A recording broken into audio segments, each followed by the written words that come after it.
demokratisasi yang kita rintis dengan pengorbanan besar di Trisakti, Semanggi 1 dan Semanggi 2 ternyata sekarang telah dikebiri oleh orang.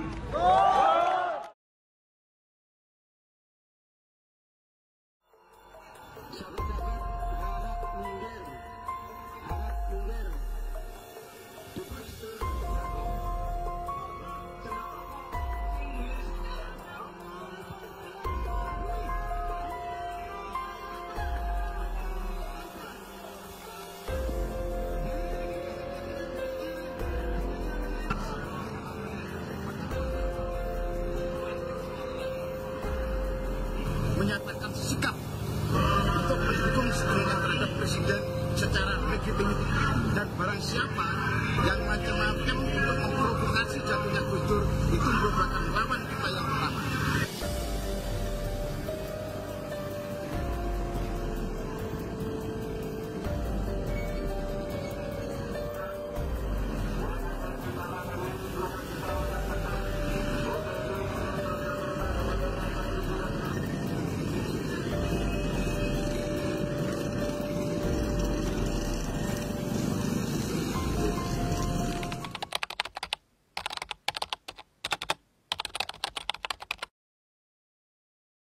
Ini kan tokoh dua ini kan semua pernah dekat dengan Gus Dur. Kenangan-kenangan apa yang membekas sampai sekarang tentang Gus Dur gitu, mulai teladan sampai keramat nih ya. Kita kan NU ya perlu ada cerita keramat. Kan beliau berdua. Gus Dur itu keramatnya satu, nggak pernah mikirin uang. Bisa diceritakan? Ya nggak mikirin uang. Nah Gus Dur kemana-mana nggak butuh uang, nggak ada yang ngurus. Ada yang nyambut. Tapi Gus Dur selalu dapat uang. Tapi ketika dapat uang juga nggak mikir. Kiai kantong bolong. Pernah menyaksikan di mana misalnya? Ya bukan menyaksikan, kalau saya dikasih. Ya. Tolong diantar ke siapa? Diantar kemana? Pernah.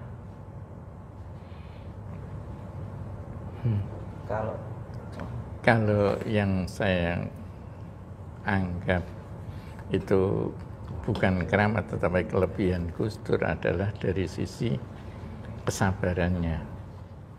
Gus Dur itu punya di Indonesia itu cuma punya bahasa dua. Satu bahasa Indonesia di Indonesia dan satu bahasa Kromo Inggil. Gus Dur itu tidak pernah pakai bahasa Jawa nguku, bahkan terhadap anak kecil pun. Masuk gitu? Menyaksikan sendiri? Lah kok menyaksikan sendiri mana yang bentine ya roh. Maksudnya di waktu itu kan Gus Mohaimin posisinya masih anak muda gitu? Enggak pernah, ya sama saya kalau ngomong bahasa Jawa ya bahasa Jawa halus. Betul, saya merasakan waktu saya sowan dengan Gus Nadif Zuhri untuk mendirikan PKB di Jawa Tengah, Gus Dur ya menyikapi waktu itu yang saya sebagai wakil ketua di PWNU, Gus Nadif sebagai Katib Suriah PWNU. Ketika menyampaikan ini, bahasanya Gus Dur leres. Tidak ada, yus kowe wis ngurusin ndak, tapi Jawa Tengah PKB kula serahkin jenengan. Bahasanya seperti itu. Ya. Jadi artinya walaupun dia posisinya sudah menjadi Dewan Suro ya waktu itu ketua umum Dewan Suro. Ya, iya seperti itu, betul. Memang sangat menghormati dalam berkomunikasi itu, sangat hormat menghormati orang lain. Apa pelajaran lagi Gus Dur yang dirawat Gus Dur, dibesarkan? Ya Gus Dur itu tidak pernah bisa lihat penderitaan, walaupun bohong. Maksudnya? Jadi misalnya ada tamu cerita tentang, udah tahu tamu itu bohong, tapi dikasih sangu. Oh gitu? Loh iya itu Gus Dur. Kayaknya gitu, Gus Dur itu bohong, itu goro. Ya. Ya pun lah, tugasnya dia goro, tugasnya kulo ngenei. Saya pernah juga itu waktu itu dengan sekretaris PWNU saat itu, yaitu Pak Nasuha Mahali. dia ke taman waktu dia baru saja mendapatkan hadiah dari Mak Saisai dulu itu. Apa? Dari apa? Dari Filipina itu. Itu apa ya? Kayak Nobel gitu lah. Nobel, dia Nobel. Terus tiba-tiba ada orang datang mengaku orang Malaysia dan mengaku ayahnya dia sahabat Mbah Wahid Hasyim gitu. Ya dalam rangka syukuran untuk mengakrabkan silaturahmi itu, ya diawali dengan mengadakan pesta, diundang, Gus Dur diundang gitu. Terus tapi hari berikutnya sudah mulai pinjam uang gitu, pinjam uang sekali dikasih, sekali dua kali dikasih, sampai yang ketiga kali diingatkan Gus Dur, Gus, apa orang itu nggak nipu Gus? Jawabnya dengan enteng, ngerti aku nek dene nipu aku. Ngapusin. Tapi udah keluar berapa saat itu 600 juta gitu, ketinggalan 600 juta. 600 juta dia dari Filipina itu.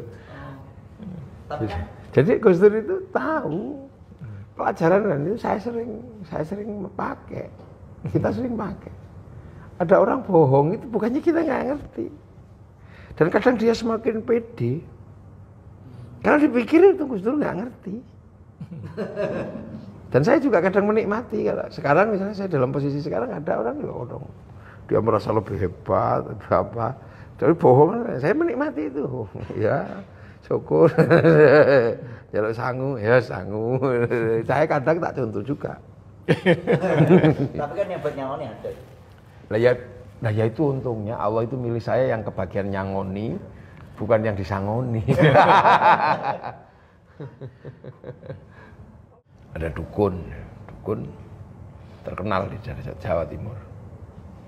Kalau ceritanya panjang dan lucu ya. Tapi nggak usah tak ceritakan lucunya. Ya diceritakan sak lucunya. Nggak mau lucu itu. Ya. Jadi kalau ada orang sana itu dia modelnya kesurupan itu. Nanti ada penerjemahnya. Nah penerjemahnya dia ngomong minta sapi. Satu ketika saya sama Gus Im, adik yang paling kecil. Minta ke sana itu. Nggak denger kata Gus Im. Terus dukunnya semakin